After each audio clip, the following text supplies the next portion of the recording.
Kostka here, coming to you with breaking news on this Friday afternoon.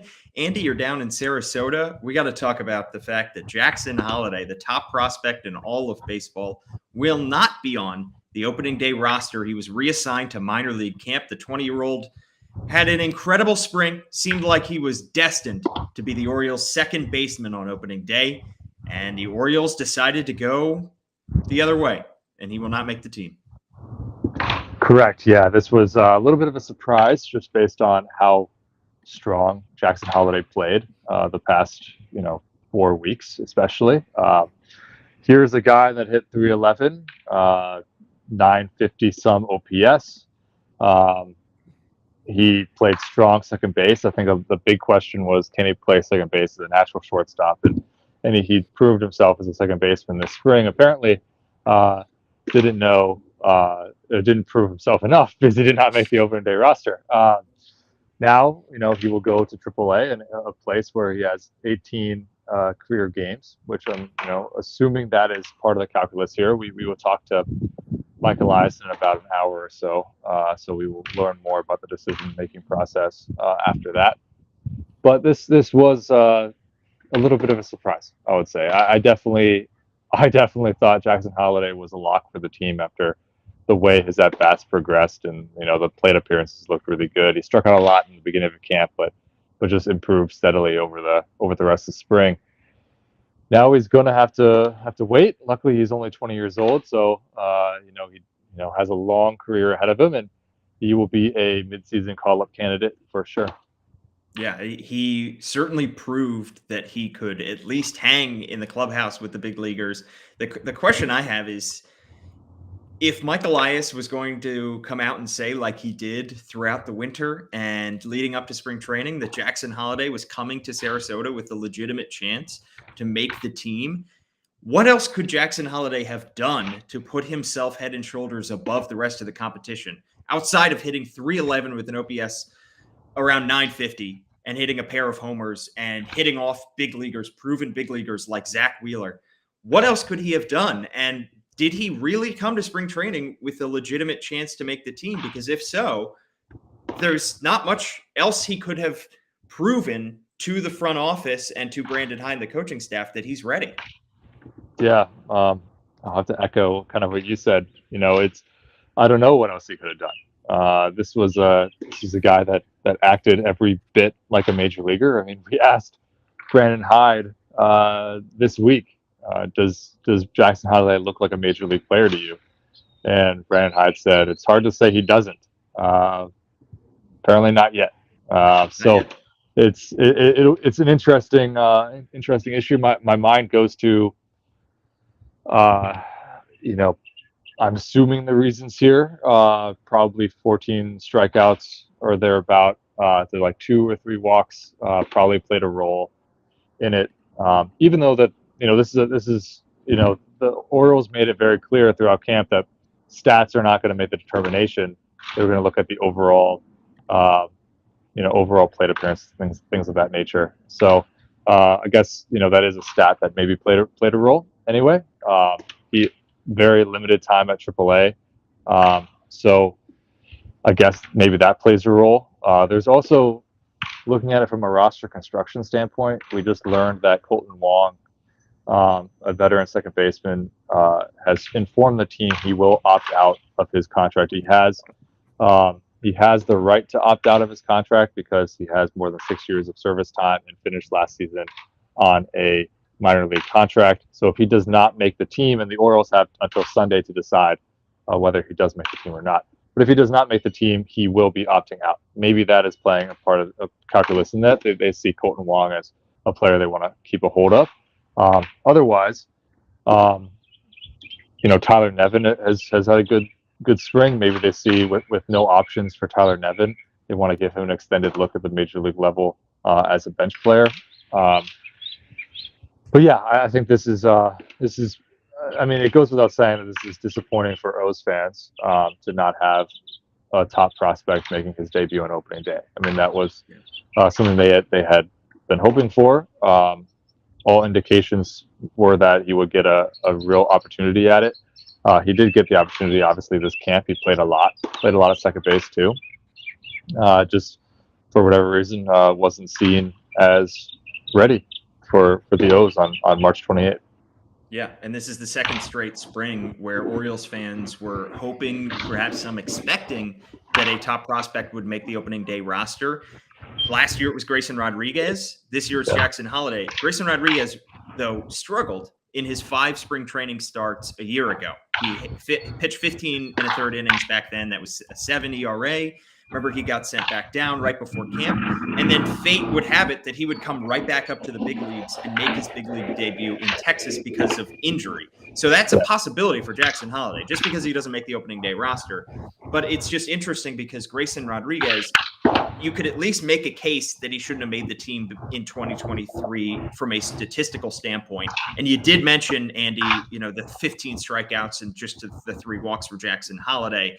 That would be a statistic that they could maybe point to and say Jackson Holliday needs a little bit more work here. But outside of that, he was hitting for extra base hits. He stole a couple bases as well. He was, by all accounts, having a phenomenal spring. The other roster machinations involved here, Andy, Kyle Stowers also being sent back down to minor league camp. You guys just spoke to him. He sounded, based off the comments, despondent, but also had the mindset that, look, he made the opening day roster a year ago, and it wasn't a great season. He ended up back in AAA. He ended up getting hurt a couple times. So maybe reverse case here, doesn't make the opening day roster, but ends up having a better 2024 season. It's certainly an optimistic outlook for the 26-year-old outfielder. Yeah, I mean, incredible props to Kyle Stowers, number one, to stand in front of the media. He just has some of the most disappointing news he will hear. Came in absolutely motivated to make this team, to improve on a 2023 season that was marred by injury. And yeah, he stood up and had this phenomenal outlook, and he said exactly what you just recited. I mean, he's coming into this thinking that this is absolutely not the end for Kyle Stowers. He will, which is true. That's the correct takeaway from this. He will have an opportunity if he keeps raking at the AAA level to break through, in the major leagues. Plus, you have to think. I mean, it's always a possibility that he performed at such a high level in the spring that he's going to. The Orioles will be receiving phone calls about his services in a trade at some point too. So. He proved a lot. This spring, 7 home runs. The power was crazy. He felt his defense was pretty good as well. This is a tough thing for him to stomach, but he stood in front of us and was an absolute pro dealing with the disappointment. Expect him at some point to be back in the major leagues. But and it's just real quick. Jumping over.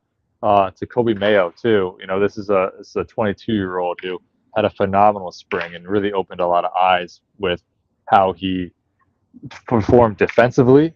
At third base was incredibly strong. Made a lot of strides in that department, and then also the bat was as good as you have always seen it with him. High-ranked prospect himself. We did not get a chance to talk to him before this news was announced from the Orioles, but I expect Kobe Mayo to, if he goes into AAA and does anything like he has been doing in the past, expect Kobe Mayo to be a midseason call-up guy. This spring, I think he had a 969 OPS, 350 some batting average. Just a phenomenal spring from a young player as well. So it goes beyond just Jackson Holliday, obviously, for good reason. With the hype in the top prospect ranking, he gets kind of the centerpiece of this discussion and many discussions. But there were other moves here. Heston Kjerstad didn't have as good of a spring, but we've seen him at the major league level briefly. He was also optioned. So there's a number of guys that didn't make the team and now it leaves the Orioles with deciding. You look at that last roster spot. You imagine Ramon Arias makes it. And, probably Colton Cowser could make it. Colton Cowser still here, has had a great spring himself. There's really one spot for the likes of, and I'm doing this off the top of my head, so hopefully I don't miss anybody, but you got Colton Wong, Tyler Nevin, Ryan McKenna, Nick Maton, I think, is still around. I forget. You can correct me on that one, Paul. But it's a more veteran group. It's maybe not as flashy of a group either, and it will be probably a little bit disappointing for fans. But these are major leaguers in their own right, and so you never want to discount what these guys are capable of.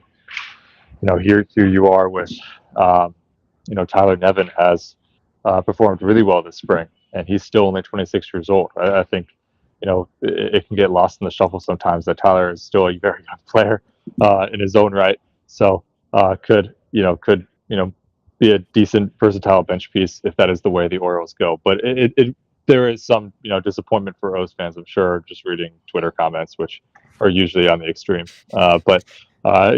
So I've seen it, I've heard it, and we'll see where it goes.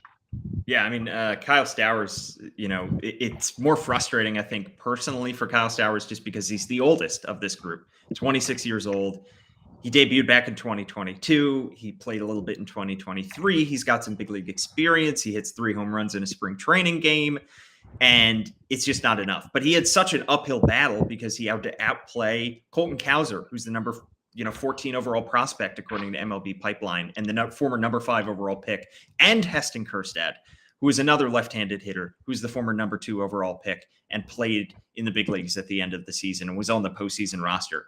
Yeah. I think Stowers definitely outplayed Kjerstad, and Kjerstad got off to a very slow start. He took him a long time to get his first extra base hit, and I think he finished spring with just 1 extra base hit, a double. I don't think he hit a single homer in spring. So he struggled in his 35 Grapefruit League at-bats.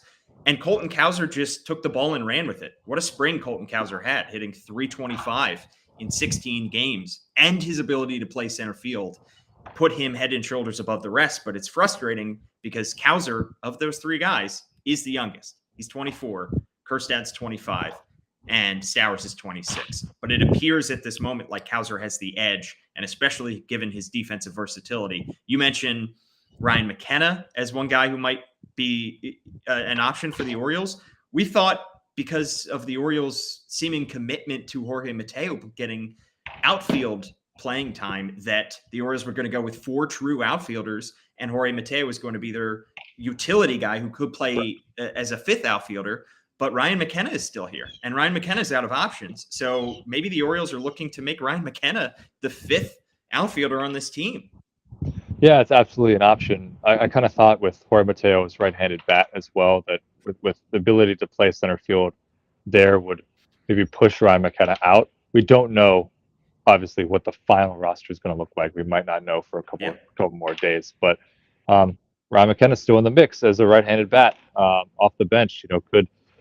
Could see getting the edge there just because he is a righty. Jorge Mateo is a right-hander too, which is why I kind of thought that Mateo's added versatility, or he's played outfield before, but just the focus on it this spring especially was going to bump another player and make it 4 true outfielders with 7 infielders, and one of those infielders being kind of an infield-outfield combo guy.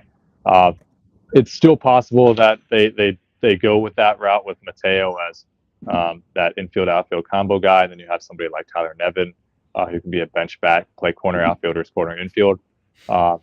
Interesting. Whatever way they go, it will be interesting. I do think it's telling. Yesterday Brandon Hyde was asked. I forget who was asking the question. It was somebody, but they made the assumption that Tyler Nevin wasn't making this team, and worded a question like, he's had a really good spring, even though he's not making the team. And Brandon Hyde cut him off and said, "Not making the team. He has a chance to make this team, and a chance indeed. He does." And I just a real quick comment just on Jackson Holliday again. I find it interesting that the parallels they emphasized with Grayson Rodriguez a lot last year in spring, the process and making strides, even if the results necessarily weren't there. They weren't necessarily going to judge on the results. At the end of the day, the results weren't there, and he seemed to be judged by the results. Here we are with Jackson Holliday, and Brandon Hyde made it clear that the results weren't necessarily what they were going to judge him solely on. It was but the process and how he handled himself defensively and things of that nature. The results were there, and so I'm curious what the variable was that meant him Yeah. not making the opening day roster. Just it's as you mentioned earlier, it's a little bit different than the Grayson Rodriguez situation of last Yeah. year, where at least the O's could point to spring training starts and saying, hey, he struggled at some points. This one, I guess you could point to the strikeouts, which I'm sure is part of the reason. But otherwise impressed, as did many of these guys. I don't want to minimize what Kobe Mayo did. I don't want to minimize Kyle Stowers, Heston Kjerstad, Connor Norby. All these prospects had good springs, and it's a logjam.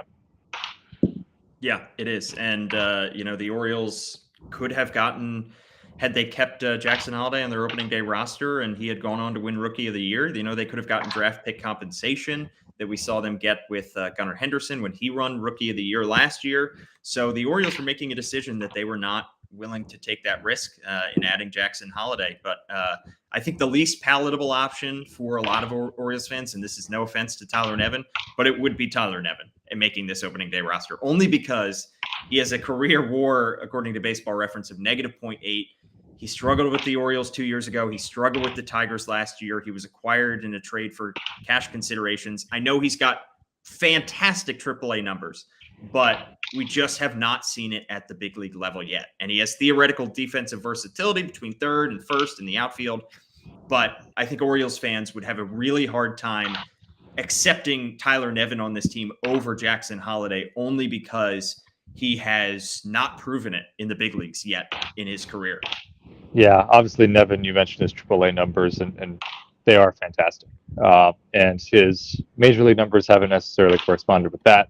Right. Maybe we're assuming here we don't know if Nevin's making the team. He's just one of the guys remaining in this. No, absolutely, yeah. But maybe the Orioles see that maybe he turned a corner. He's been performing well this spring. So a lot of interesting stuff down here in Sarasota. It's You'll keep us surprised on the BaltimoreBanner.com, where you can subscribe $1 for 6 months. And of course, at AF Kostka is his Twitter handle. Andy, thanks so much for taking the time out of your very busy day on this Friday afternoon. And let us know what you hear from Brandon Hyde, Mike Elias over the coming days as they finalize this opening day roster. Thank you, man.